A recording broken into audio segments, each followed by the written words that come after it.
Ito po, ang laking paru-paro. Yung pagpaki sa dalawang gilid parang may ulo ng sawa. Ano? Ayan po siya, nakakagulat. Ang laking paru-paro talaga. Yung dalawang gilid niya, parang may ulo ng sawa, oh. Ayan, oh.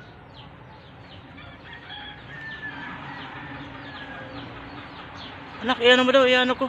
Hindi yan paru-paro. Hindi yan paro.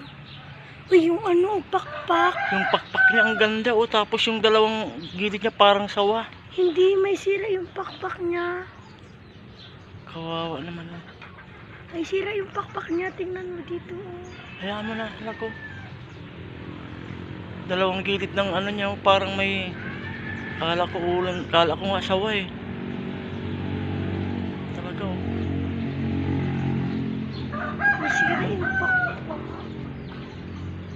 Tama na ako. Nasa puno siya ng ano, paho. Ang init. Hindi ko alam kung kukunin ko. Huwag mo kunin na Yung yan. may mata yung dalawang pakpak niya, parang ulo ng sawa, oh.